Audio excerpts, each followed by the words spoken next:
सजा के ऐलान से पहले ही हिसार जिले में धारा 144 लगा दी गई है। इस समय की बड़ी खबर हम आपको बता रहे हैं। रामपाल पर थोड़ी ही देर में फैसला आने वाला है। हरियाणा के हिसार में ये फैसला आएगा। सुरक्षा के कड़े इंतजाम किए गए हैं। जज कोर्ट रूम में पहुंच चुके हैं। हमारे साथ एक बड़ा पैनल जुड़ा हुआ है। मुन्ना कुमार शर्मा जी राष्ट्रीय महासचिव हिंदू महासभा से हैं। जेके बेनीवाल जी धर्म प्रचारक हैं, मेरे साथ स्टूडियो में मौजूद हैं। महामंडलेश्वर मार्तंडपुरी जी हैं, हिंदू धर्म गुरु हैं, वो भी मेरे साथ मौजूद हैं। और आचार्य शैलेश तिवारी जी हिंदू धर्म गुरु हैं, वो भी मेरे साथ स्टूडियो में मौजूद हैं। बेनीवाल साहब, आपसे शुरुआत कर लेती हूं।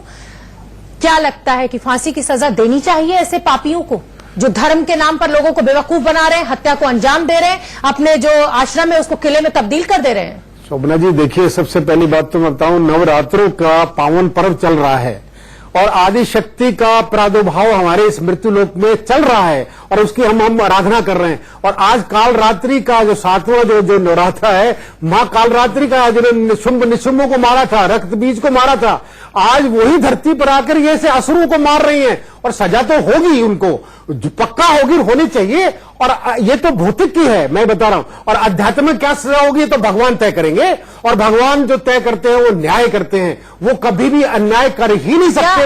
आप ये मांगते हैं कि इस पापी को कड़ी से कड़ी सजा होनी चाहिए, इसको फांसी की सजा होनी चाहिए? ये तो राक्षस है, इसको तो कड़ी सजा होनी चाहिए। लेकिन साथ साथ मैं एक बात और कहना चाहूंगा जी, ऐसे पापियों के साथ साथ हमारे आप जो बार बार ये रिपोर्ट में आप लोग दिखा रहे हैं, हमेशा पीछे डिबेटों में भी हम लोगों ने कितनी डिबेटों में भी बार बार आ रहा है साहब, ऐसे धर्मचारियों को, ऐसे धर्मानुगियों को आप जो है, ये सारे धर्मों को लेके, सारे संतों को लेके, सारे महंतों को लेके जब ये आवाज उठती है, ये हमें दुखदायी है। लेकिन आप ये बताइए ना, चाहे आसाराम बापू की बात कर ले, चाहे बाबा राम रहीम की बात कर ले, चंद मुट्ठी भर अगर नौबत आई क्यों? लोगों ने तो आपको भगवान का दर्जा दिया ही था ना सर। मुझे बताइए, सृष्टि से आज तक कौन से धर्म में भौतिक हो, अध्यात्म को, बिजनेस हो या कोई भी मामला हो, क्या उसमें असुर लोग नहीं होते हैं? तो हर जगह होते हैं। तो फिर आप ये मत कहिए ना कि डिबेट में हम लोग गलत बात करते हैं। हम तो सही कह रहे हैं ना, आप लोगों ने मजबूर किया है। संत समाज की जो ये गंदगी है उसी ने हमें मजबूर किया है। हमारे ज्यादातर मीडिया में ये प्रचार किया जाता है कि इसका मतलब ये हुआ कि सनातन धर्म के जितने धर्म आई हैं सब ऐसे ही। ऐसा नहीं है सर, ऐसा नहीं है। ये कुछ मुट्ठी भर लोग हैं जिनको सजा मिलनी चाहिए, कड़ी से कड़ी सजा मिलनी चाहिए। चलिए मुन्ना कुमार जी, आप क्या मांगते हैं कोर्ट से आज? देखिए, अगर रामपाल जी से कोई गलती हुई होगी तो कोर्ट सजा देगा, और अगर गलती की होगी तो सजा मिलनी भी चाहिए। अगर नहीं सर, दोषी करार दिया जा चुका है उनको, अगर की गुंजाइश अब खत्म नहीं, वो सही बात है। वो सजा, अगर दोषी हैं वो, तो उनको सजा मिलनी ही चाहिए और कड़ी से कड़ी सजा मिलनी चाहिए। लेकिन देखिए, ये आप लोग, आपको शोभना जी मैं बताना चाहता हूँ कि अभी ये केरल के एक बिशप को केरल राज्य से निकाला गया जी, महिलाओं के साथ यौन उत्पीड़न का उस पर आरोप है। के साथ उस पर कोई चर्चा आपने नहीं कराई। क्यों नहीं करी सर? मुल्ला मौलवियों के साथ रोज अत्याचार मुल्ला मौलवियों के द्वारा रोज अत्याचार हो रहा है, बच्चों और बच्चियों तक के साथ। सर, इसको धर्म में मत व्यवहार हो रहा है, धर्म में मत बांटिए। लेकिन अगर कोई चर्चा नहीं होती है, कोई मौलवी होता तो लेकिन अगर देखिए, और ये हिंदू धर्म का नहीं है, इसको धर्म में मत बांटिए। हिंदू धर्म का है जी, इसको धर्म में मत बांटिए। मैं आपसे बार बार कह रही हूँ, अगर इसकी जगह कोई मौलवी होता या किसी चर्च का कोई बिशप होता तो सजा उसको भी हो रही होती और आज बहस उस पर भी हो रही होती। तो सजा उसको हो ना, मुल्ला मौलवियों और पादरियों तो मतलब आप ये चाहते हैं कि अगर हिंदू धर्म से कोई संत आता है और उसके ऊपर इस तरह का आरोप लगता है तो इसलिए उसको सजा ना दी जाए क्योंकि मुस्लिम में ये नहीं होता है और ईसाइयों में ये नहीं होता है?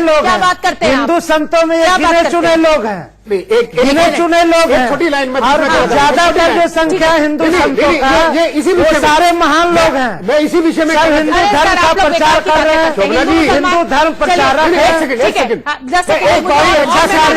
देखिए, जो आपने विषय उठाया, उसी नन के पादरी को बेल मिल गई है और हमारे संत तो क्या वो सही है, असली है, झूठा निकला, और उनको तो नहीं कि वो ईसाई है या बिशप है, प्रभावित है। इसके अलावा कुछ नहीं हो रहा, चलता है हिंदू मुसलमान ईसाई, इसके अलावा कुछ नहीं हो रहा। क्या बात? न आसाराम को बेल मिला, न रामपाल को बेल मिला, अरे तो इसलिए थोड़ी नहीं। अरे सर, तो उनके अपराध उतने ही संगीन थे ना। नहीं, अगर मतलब आप कोर्ट के ऊपर ही उंगली उठा रहे हैं। बिशप का आरोप कौन सा कम था, ये बताइए। शैलेश जी, हाँ, को बोलने दीजिए। जी शैलेश जी, कुछ कहना चाह रहे हैं? देखिए, आज माँ काल रात्रि का प्रादुर्भाव दिवस है और रामपाल को जो है उम्र कैद की सजा मिलेगी, ऐसी मेरी भविष्यवाणी है। लेकिन ऐसे व्यक्ति, ऐसे पापियों को जो है फांसी की सजा होनी चाहिए। यह घोर पापी और समाज को पाखंड के साथ साथ यह खुद अज्ञानी व्यक्ति था।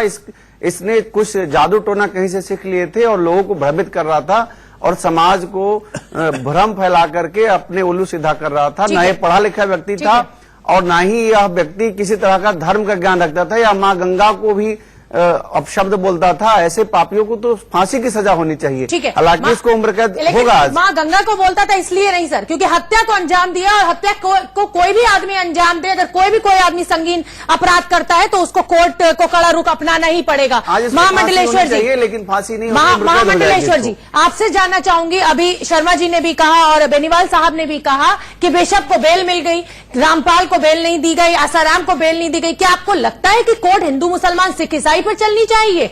ये तो सजा पर, आपके अपराध पे चलेगी ना, आपके साक्ष्यों पे चलेगी। देखिए, न्याय व्यवस्था पर उंगली उठाने का अधिकार हमें नहीं है।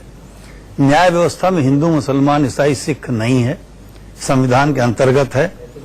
रामपाल को मैं 2 मामलों में दोषी मानता हूं। पहला मामला तो हत्या और पाखंड का है, बिल्कुल, और सबसे बड़ा दोषी मैं मानता हूं कि हिंदू धर्म को, सनातन धर्म को कलुषित करने का उन्होंने प्रयास किया। संस्कृत का एक शब्द नहीं जानते थे, लेकिन वो कहते थे कि वेद में लिखा है कि कबीर मनीषी। बताइए, सबसे बड़ा बेवकूफ बनाने की दुकान खोल ली है बाबाओं ने। वो किताब खोल करके और पुराण खोल करके जो संस्कृत का एक शब्द नहीं जानते थे उसकी गलत व्याख्या करते थे। तो धार्मिक रूप से भी अपराधी हैं और धर्म की सजा भी उनको मिलनी चाहिए। ये सजा तो उनको मिलेगी और समाज को भी सजा देनी चाहिए। ठीक है, बेनीवाल साहब, आपको क्या लगता है धर्म के नाम पर भोले भाले लोगों को बेवकूफ बना लिया जाता है, अपने आश्रम को किले में तब्दील कर दिया जाता है, परिंदा भी पर नहीं मार सकता है? किस तरह का ये वो दीक्षा है या किस तरह का ये समाज की तरफ हम बढ़ रहे हैं? शोभना जी, भोले भाले लोगों की कॉस्ट में आप कुछ भी करिए। शोभना जी, हमारा सनातन धर्म सनातन है, इसमें आज का नहीं है, ये अनादि है ये सनातन धर्म। इसमें ऋषि मुनियों की ही परंपरा है। सनातन धर्म को फॉलो नहीं सनातन, लेकिन जो ये लोग हैं, ये लोग जो अगर पाखंड नहीं, हम पाखंड नहीं, हमारे यहाँ पे क्या है कि सनातन धर्म के नाम पर आके उनका प्रवचन करना शुरू कर देंगे। आपने अभी ये कहा कि आसाराम को बेल नहीं मिली, राम रहीम को बेल नहीं मिली, तो कहीं ना कहीं आप ये कहने की कोशिश तो कर ही रहे हैं ना, हिंदू मुसलमान सिख ईसाई की बात आप कर ही रहे हैं ना, तो आप कैसे संत हैं सर? हमने कभी किसी को बेल के लिए नहीं कहा है, हमने तो केवल ये कहा, इन्होंने जो नन का केस इशू उठाया, हमने कहा देखो उनको तो बेल भी मिल गई। अरे तो अपराध इशू तो अपराध पे निर्भर करेगा, वो छोड़िए, बेल का इशू नहीं है।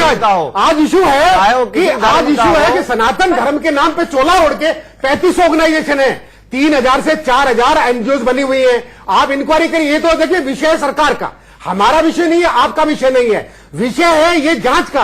अरे सर, ये हमारा और आपका विषय है, क्योंकि हम आम लोग इससे प्रभावित हो रहे हैं। बाबा राम रहीम को सजा होती है, दंगे करा दिए जाते हैं, गाड़ियों में आग लगाई जाती है, वो हमारे जैसे आम लोगों की गाड़ियां थी, मेहनत की कमाई से आदमी खरीदता है। अगर जब वो आप बाबाओं ने एकदम आतंक मचा रखा है, अगर जब वो मुट्ठी भरे आतंक मचा रहे तो उनको सजा मिल रही है, लेकिन इसका मतलब ये तो नहीं कि भर के बात नहीं है। अरे बाबा कैसे हो गए? ऐसे लोग अपने फॉलोअर को जो है पागल बना करके और लोगों कुछ बुरे लोग काम जो करते हैं इसकी नकली रूप में चले जाते हैं। अच्छे लोगों के समूह में कुछ नकली लोग चले जाते हैं। अब आज शैलेश तिवारी, तो ये आप संत समाज की जिम्मेदारी बनती है ना कि ऐसे नकली लोगों को उखाड़ के फेंके यहाँ बाहर। नहीं, अब देखिए, आज शैलेश जी बड़ी बड़ी बातें कर रहे हैं, बड़ी बड़ी कंठमाला पहने हुए और अगर यही कल को जाके कोई गलती कर दे तो इसमें हिंदू समाज क्या करे? सुनो, और संत समाज तो आप भी कर सकते हैं, उसमें हिंदू समाज कोई जानता नहीं कर सकते हैं। एकाध नकली भेष में चला जाता है, जो व्यक्ति एकाध भेष बदल के चला जाता है, जो व्यक्ति ज्ञान, इसका मतलब यह नहीं कहा जा सकता कि सारे हिंदू धर्म है और क्या धर्म है। मेरे साथ मेरे सहयोगी विपिन परमार जुड़ गए हैं हिसार से। विपिन, क्या अपडेट है आपके पास? कितनी देर में फैसला आ सकता है? देखिए तकरीबन 11 बजे जो है वो स्पेशल कोर्ट बैठेगी। जस्टिस अंदर जा चुके हैं और तमाम जो वकील हैं इस मुकदमे से जुड़े हुए वो अंदर जा चुके हैं। पुख्ता इंतजाम सुरक्षा व्यवस्था के लिहाज से हिसार में किए गए हैं और कुछ ही देरी का समय जो है वो बाकी रहता है जब जो है वो सेंटेंस यानी कि जो सजा का ऐलान है वो स्पेशल कोर्ट जो सेंट्रल जेल 1 में इस्टेब्लिश की गई है वीडियो कॉन्फ्रेंसिंग के माध्यम से, जिसमें जो है रामपाल को भी जोड़ा जाएगा, उसमें जो है वो सजा का ऐलान थोड़ी देरी के बाद हो जाएगा। विपिन, यहाँ पर विपिन आपसे जानना चाहेंगे, विपिन हम आपके पीछे देख रहे हैं कि सुरक्षा के कड़े इंतजाम किए गए, धारा 144 लगा दी गई है और क्या तैयारी की गई है, क्योंकि राम रहीम के मामले में हालात हमने बिगड़ते हुए देखे, आसाराम के मामले में हमने देखी है हालत खराब होते हुए। देखिए जाहिर सी बात है, मैं तस्वीरों के माध्यम से आपको दिखाना चाहूंगा कि हिसार जो है वो पूरी तरह से छावनी में तब्दील है। कई जगह पर नाकेबंदी है, बॉर्डर्स जो है वो सील किए गए थे और बाकायदा बस स्टैंड, रेलवे स्टेशन पर जो है पुलिस की तैनाती की गई थी, क्योंकि जिस तरह से बरवाला के सतलोक आश्रम में हजारों की संख्या में उस समय भी अनुयायी पहुंचे थे रामपाल के, और राम रहीम का एपिसोड जिस तरह से आपने जिक्र किया, शोभना जो हालात वहां पर थे उनसे सबक लेते हुए प्रशासन के द्वारा पहले पुख्ता इंतजाम किए गए हैं। धारा 144 को दृढ़ रूप से जो है वो इम्पोज किया गया है। किसी भी तरह से कोई भी अनुयायी जो रामपाल का है वो शहर में इंटर ना होने पाए, इसको पूरी तरह से सुनिश्चित किया गया है। ये कोर्ट जेल जाने का रास्ता है, सेंट्रल जेल 1 जहां पर स्पेशल कोर्ट बनाई गई है। ठीक है विपिन, आप नजर बना के रखिए, जैसे कोई अपडेट होगा फिर हम आपका रुख करेंगे। मेरे साथ एक बड़ा पैनल जुड़ा हुआ है। बेनीवाल साहब, देखिए आपने तस्वीरें, ऐसे बाबा हैं, ऐसे देश चलेगा? सुरक्षा लगानी पड़ रही है, अगर एक दोषी को सजा सुनाई जा रही है तो पुलिस को इतना इंतजाम करना पड़ रहा है। शोभना जी, हमें तीनों को आज समाज को भी सोचना होगा, जब वो जा रहे हैं आश्रम के अंदर तो उन्होंने कभी क्या इंक्वायरी की? मैं 1000 दफा ये बात कह रहा हूं, जब आप अपनी लड़की का दान देते हैं, शादी करते हैं, करोड़ों जगह आप पूछताछ करते हैं, और यहां आप आश्रमों में जा रहे हैं बाकायदा अपने परिवार को लेके और आत्मा का समर्पण कर रहे हैं। हम आत्मा का समर्पण कर रहे हैं, कुछ तो समझे कौन गुरु है, कौन असली है, कौन नकली है। यही मैं कहना चाहता हूं, आज समाज की भी ड्यूटी है, आज सरकार की भी ड्यूटी है, आज मीडिया की भी ड्यूटी है। यही लोग मीडिया में आके यही लोग मीडिया में आके एक घंटा प्रवचन करते हैं, बेवकूफ बनाने की दुकानें खोल रखी है। हर आदमी आप धर्म के नाम पे बेवकूफ बना रहे हैं, डरा रहे हैं गरीब आदमी को, अनपढ़ आदमी को आप डरा रहे हैं धर्म के नाम पर। हमारे यहाँ कोई संबंध नहीं था, हमारे यहाँ धर्म से इसका कोई संबंध नहीं था, सनातन धर्म आम आदमी की जिम्मेदारी। अरे सर, सबसे पहले तो संत समाज की जिम्मेदारी बनती है। आप संतों में से निकल के ये लोग तैयार हो रहे हैं। समाज के ये स्वयंभू संत था, किसी भी संत समाज से जुड़ा हुआ नहीं था। हमारे यहाँ अखाड़ा परिषद उससे भी जुड़ा हुआ नहीं था। चलिए ठीक है शैलेश जी, महासभा से भी नहीं जुड़ा हुआ था, किसी भी भारत के सनातन धर्म के किसी भी संस्था से जुड़ा हुआ व्यक्ति नहीं था। यह स्वयंभू बाबा था। शैलेश जी, हमें छोटा सा एक ब्रेक लेना होगा क्योंकि हमें हेडलाइंस लेनी है और फौरन लौट रहे हैं हेडलाइंस लेके। महामंडलेश्वर मार्तंडपुरी जी हिंदू धर्मगुरु हैं, आचार्य शैलेश तिवारी जी हिंदू धर्मगुरु। मुन्ना कुमार शर्मा जी, आपसे मेरा सवाल है कि क्या लगता है जो ऐसे बाबा जो मशरूम की तरह से उग गए हैं और उग के बाहर आ गए हैं और लोगों को, भोले भाले लोगों को बेवकूफ बना रहे हैं, इसके पीछे कारण यह है कि कहीं ना कहीं नेताओं की इनको शय है, शासन प्रशासन की इनको शय है, और जो अंधभक्त है उनका विश्वास है और इसीलिए ये भगवान बनने की कोशिश करते हैं। मैंने पहले भी शोभना जी बताया कि संत समाज के लोग बहुत अच्छा कार्य कर रहे हैं, हिंदू धर्म का प्रचार कर रहे हैं और समाज को प्रतिष्ठित कर रहे हैं। लेकिन वो मैंने सुना अभी आपने जो कहा कि ईसाई और उसको बेल मिल गई और हिंदू नहीं, कुछ ऐसे लोग होते हैं जो कि नकली भेष में अच्छे लोगों के बीच में चले जाते हैं। उसमें से कुछ लोग आए हैं, उसको न्यायालय ने सजा दी है, वो सजा भुगत रहे हैं। अब आप देख रहे हैं इस देश में स्थिति क्या, आपने उंगली उठाया कि पुलिस लगानी पड़ रही है।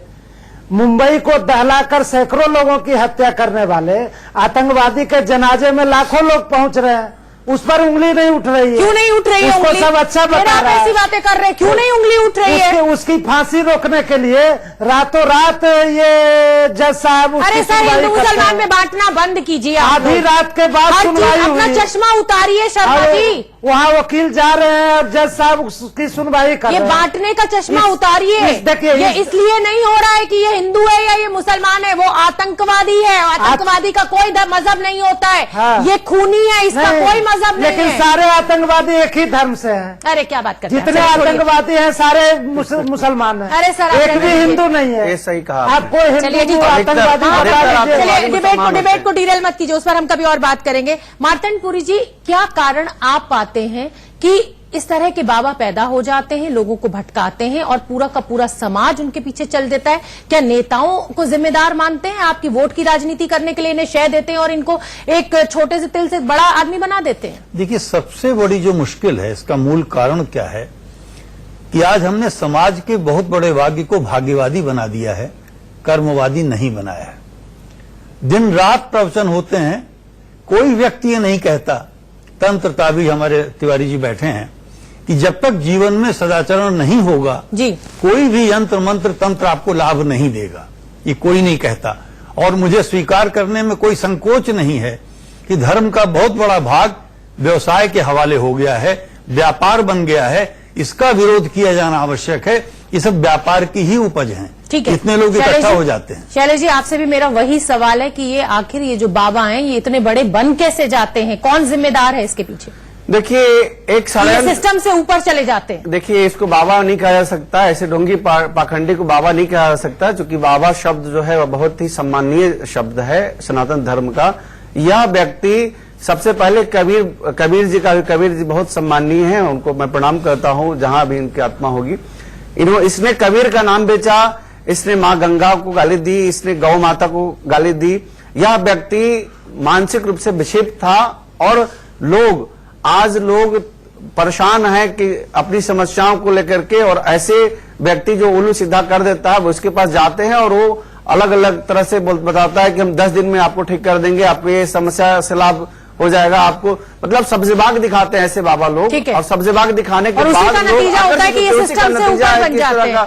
बेनीवाल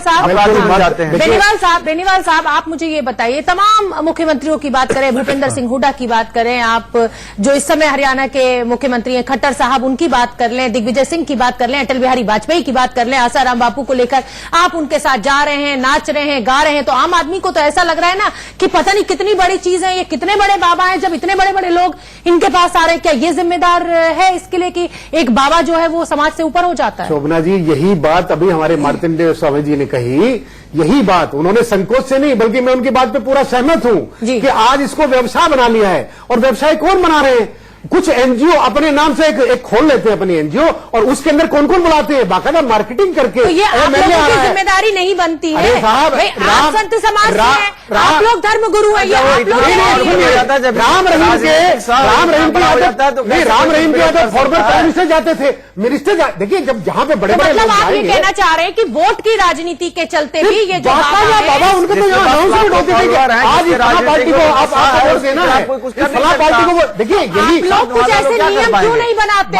नहीं, किसी भी संत के पास, किसी भी बाबा के पास इस तरह से राजनेता नहीं आएंगे। स्वामी जी बनाइए आप लोग कुछ नियम। देखिए, बड़ा अहम बिंदु उठाया है स्वामी जी ने आज आपके चैनल से। उन्होंने ये कहा इसका व्यवसायीकरण को रोकने के लिए यही तो परंपरा है, जिससे देखिए आप सुनना पड़ेगा। मार्कंडेय पुरी जी किससे आए? हमारे अखाड़ा परिषद से आए। उन्होंने संन्यास लिया है, संन्यास ग्रहण करने के बाद इसका मतलब क्या हुआ? सर, किराया तो मंदिर भी ले रहे हैं ना, जो बाहर दुकानें लग रही हैं, वो मंदिर जो ट्रस्ट बने हुए हैं उनकी शय पे लग रही है ना। नहीं, ये किसका काम है? क्या केवल साधुओं का ही काम है? अरे सरकार का काम नहीं है। जहां पर करोड़ों लोग सबका आप बनाए हुए हैं ना। देखिए, जनता का भी काम है, समाज का भी काम है, मीडिया का भी काम है। देखिए इनकी इंक्वायरी, देखिए जो एनजीओ के नाम पे ट्रस्ट बना लेते हैं, मंदिर के ट्रस्ट होते हैं, वो तमाम दुकानें लगाते हैं, वो बिकवाते हैं सामान। ट्रस्ट को देखेगा कौन? वो जो देखने वाला, उस जो सिपाही है वो देखने वाला वहां पहुंच रहा है। अरे सर, जब सिपाही पहुंचेगा तो आप लोग धर्म का हवाला देके तलवारें तान लेंगे, खड़े हो जाएंगे कि धर्म पे कैसे उंगली उठा दी। देखिए हमारे साथ हमारा पर्सनल मामला है। मार्कंडेय पुरी जी बताएंगे, हमारे अखाड़ा परिषद है, वो उनमें से एक वो भी बैठे हैं आपके बीच में, वो बताएंगे हमारी परंपरा क्या है, कैसे संन्यास लिया जाता है, ये कैसे सन्यासी है। अभी हमारे स्वामी जी ने बताया, गंगा को ये बुरी बात कह रहा है, कबीर को ये कह रहा है। सवाल मेरा यही है कि आप संत समाज क्यों नहीं कोई एक्शन लेते हैं? ये मार्कंडेय पुरी जी बताएंगे,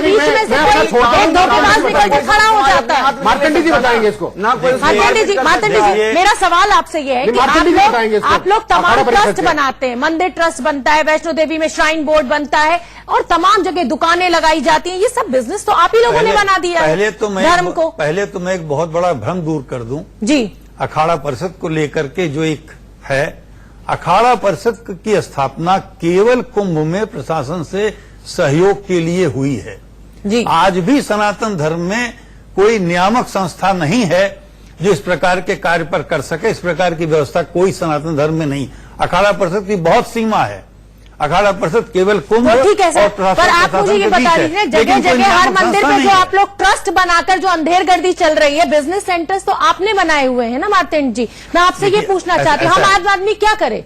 ऐसा है कि जब आज पूरा समाज व्यवसाय के हवाले हो गया है जी, आज की समाज की मानसिकता ये है, वो समझता है कि बस हमने धन वर्षा यंत्र लिया, घर पहुंचे और छत टूटी आने लगा। जनता भी दोषी है कि इंस्टेंट लाभ चाहती है, कर्म नहीं करना चाहती है जनता, तुरंत बिना फल कर्म चाहती के है। बिना आचरण और के ऐसे- नहीं मिलेगा। ऐसे लोगों यह बात के सिखाई जाने की बातों के आवश्यकता झांसे है। में आ जाती और है एक मुश्किल और है, जनता भी वहीं लेकिन जाती आप है मुझे ये जिसकी दुकान बताइए पड़ी हो। मार्तंड जी, आज आप स्टूडियो में बैठकर ये बड़ी बड़ी बातें कर रहे हैं। जब इस तरह का एक बाबा पैदा हो जाता है तो क्या आप संत समाज कोई जिम्मेदारी लेते हैं? क्या आप जाते हैं, आप लोगों को बताते हैं कि ये बेवकूफ बना रहे हैं? आप तमाम चैनलों पे सुबह सुबह बोलते हैं, आस्था चैनल पे बोलते हैं, संस्कार चैनल पे बोलते हैं। क्या आप अपने चैनल के जरिए से लोगों से ये अपील करते हैं कि ये आदमी बेवकूफ बना रहा है? बेवकूफ मत बनिए। एक मिनट, मेरा मार्तंड जी से सवाल है जी। आदरणीय, आज आप धन दे करके चैनल पर कुछ चला सकते हैं, चैनल की भी कोई व्यवस्था नहीं, क्षमा करेंगे आप। धन दे करके चैनल पर कुछ भी प्रचार हो सकता है। और देखिए, मैं आस्था चैनल का संस्थापक रहा हूं, 6 चैनल हमने किए। धर्म का व्यापार कैसे बढ़ा इसका दोषी मैं भी हूं जी। लेकिन पैसा दे करके आज कोई भी चैनल पर कुछ चला लीजिए। ठीक है इसलिए शर्मा जी, समाज को जागृत क्या होना आपको नहीं लगता है कि आप लोगों को जिम्मेदारी लेनी चाहिए? क्योंकि हिंदू धर्म के जो ठेकेदार हैं वो आप ही लोग बनते हैं, तो आप लोगों को जिम्मेदारी लेनी चाहिए कि भाई कोई ऐसा आपके बीच में खड़ा ना हो जाए, ताकि आप ये ना कह सके कि जो फंसता है वो हिंदू संत होता है। ये तो जिम्मेदारी किसी न किसी को तो लेनी पड़ेगी ना। नहीं, देखिए, कानून तो अपना काम कर ही रहा है। देखिए, ट्रस्ट या संस्था जो होता है वो एक कानून के तहत बनता है। ट्रस्ट एक्ट के अंतर्गत ट्रस्ट बनाया जाता है और सोसाइटीज एक्ट के अंतर्गत और उसके नाम पर व्यवसाय चलाए जाते हैं, पैसा कमाया जाता है। देखिए, ये समाज सेवा का काम हो रहा है। कई ट्रस्ट और जो संतों के द्वारा संस्थाएं चलाई जा रही है उसके द्वारा बहुत अच्छा कार्य हो रहा है। आप देखिए, बाबा रामदेव जी के द्वारा कितना अच्छा काम हो रहा है। आसाराम बापू की संस्था के द्वारा भी अच्छा काम होता था। आसाराम बापू क्या बात करें कि बलात्कार होना अच्छा काम होता था? क्या बात कर रहे हैं आप? उसके आश्रम में क्या बोल रहे हैं आप शर्मा जी? कुछ भी उस पर नहीं जा रहा, जो संस्था के द्वारा काम अरे सर, कुछ संस्था के नाम पर पर्दा डालकर पीछे कुछ और ही धंधे चल रहे थे। देखिए, जहाँ तक आपने प्रश्न उठाया कि संतों के बीच में नेता जाते क्यों हैं, तो ये परंपरा देश में पुरानी रही है। प्रधानमंत्री भी जामा मस्जिद के इमाम के पास जाते थे और वो इमाम जामा मस्जिद का इमाम फतवा जारी करता था। आप शर्मा जी बांटना नहीं छोड़ेंगे, आप हिंदू मुसलमान में फंसा दीजिए। कभी बीजेपी को वोट दो, आपको वोट नहीं दो, जनता आपको। सर, मैं आपके बाबाओं की बात कर रही हूँ, आप जामा मस्जिद हमारे बीच में। देखिए, हमारे जो जामा मस्जिद का मुद्दा होगा हम उस पर भी पहली बहस करेंगे। हमारे जो बाबा हैं वो बहुत अच्छा काम कर रहे हैं। ट्रस्ट दिख रहा है सर, कितना अच्छा काम कर रहे हैं वो दिखाई दे रहा है हमें। कई हैं, गौशालाएं चल रही है, कई वृद्धाश्रम चल रहा है, बच्चों का आश्रम चल रहा है, शिक्षा का केंद्र है, विद्यालय है, कॉलेज है, ठीक है। मेडिकल बेनीवाल साहब, क्या उपाय, क्या हल आप देखते हैं इस पूरी समस्या का? क्योंकि बाबा राम रहीम को हम देख चुके हैं, बाबा वीरेंद्र को हम देख चुके हैं, आसाराम को, और अब ये चौथे और लंबी फेहरिस्त है। मेरा एक ही जवाब है, धार्मिक जवाब मैं दे रहा हूं, आध्यात्मिक जवाब दे रहा हूं। यही भ्रम फैलाने के लिए, यही भ्रम को तोड़ने के लिए 2500 साल पहले हमारे शंकराचार्य जी आए थे, जिनमें एक जगत गुरु की उपाधि दी गई थी। मैं उसी परंपरा का शिष्य हूं, मैं नाम नहीं लूंगा, लेकिन वही परंपरा आई है। यही भ्रम जो आज चल रहा है, ये नकली बाबा, ये असली बाबा, ये कौन बाबा, उसकी भ्रम को तोड़ने के लिए जगत गुरु की उपाधि दी गई थी। ये माइक उपाधि थी।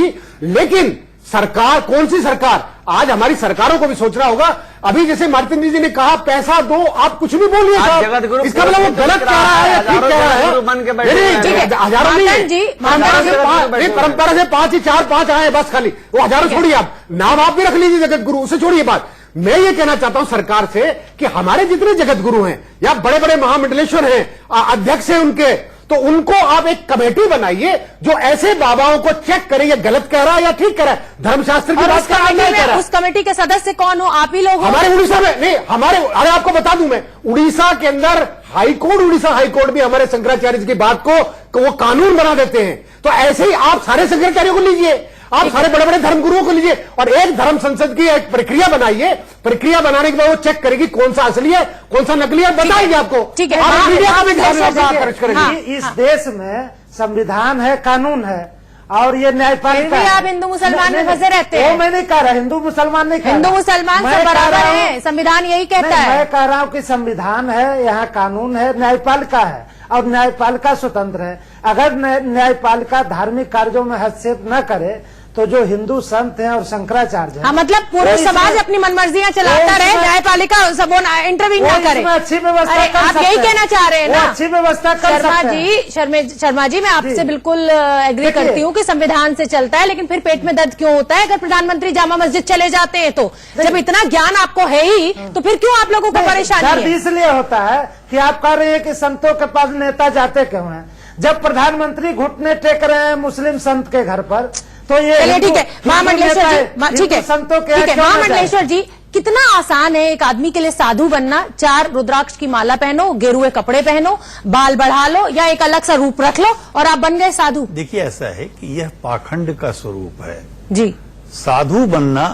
मैं कबीर, चूंकि कबीर के भक्त अपने मानते थे, कबीर दास की वाक्य ही कहूंगा कि कबीरा मन निर्मल भया जैसे गंगा नीर, पाछे पाछे हरि फिरें कहत कबीर कबीर। संत शब्द का अर्थ है जिसने सत्य का साक्षात्कार कर लिया, जिसका मन निर्मल हो गया। और अभी हमसे कबीरदास जी ने यह भी कहा था कि पाथर पूजन जाए घर की चाकी कोई न पूजे जाको पीसो खाए। बिल्कुल तो उस पे अमल नहीं करते हैं हम लोग। नहीं बिल्कुल धर्म के नाम पर, नहीं बिल्कुल धर्म पे तो हम अमल करते नहीं। लेकिन साथ में आदरणीय हम ये भी बात करते हैं कि पूरे विश्व में सनातन महाविज्ञान ही ऐसा है जो पत्थर में भी प्राण प्रतिष्ठा करता है और पत्थरों में प्राण देता है। उसमें किसी को कोई ऐतराज नहीं है, लेकिन ये जो अंधविश्वास फैलाया जाता है इस पर ऐतराज है। अंधविश्वास के लिए जनता भी बहुत दोषी है, प्रचार माध्यम दोषी हैं और कुछ और लोग दोषी हैं। आज चारों ओर से अंधेरा ही तो बट रहा है। चलिए ठीक है बेनीवाल साहब, और केवल एक उदाहरण दे रहा हूं। रामपाल जी के कन्विक्ट होने के बाद भी 1-2 चैनल उनका कार्यक्रम अब भी चला रहे हैं। देखिए अब यही शर्म की बात है ना। यही तो हम कहना चाहते हैं कि संत समाज को आगे आना चाहिए, रोकना चाहिए। शोभना जी अगर मैं आपको संत नहीं, आपको संत की डेफिनेशन बता दूं, उन्होंने तो केवल ये सिखाया कि हम तो आत्मा है, हम शरीर है ही नहीं। अब अगर हमारे सनातन जैसे मार्केटर जी ने कहा, बिल्कुल सही कहा, हम तो सनातन परंपरा संतों की चली आ रही है। अब अगर जो उसमें ढोगे हम लोग क्या हैं? सनातन परंपरा के नाम पे ना सब कुछ भी होने लग गया है। आपने कहा कोई कंठी धारण करके आ जाए, गरबा पकड़ाए, 10 सेकंड में खत्म करना है। साधक है, संत जना सिद्ध होने के बाद संत बनता है। ठीक है आप सभी का बहुत बहुत धन्यवाद हमसे इस पहली बहस में जुड़ने के लिए। रोज हम पहली बहस लेकर आपके लिए आते हैं किसी एक बड़े मुद्दे पर, और संत जो रामपाल हैं, संत कहना भी उनको शर्म आ रही है, उनको जो भी सजा होगी फौरन हम आपको लेके जाएंगे। फौरन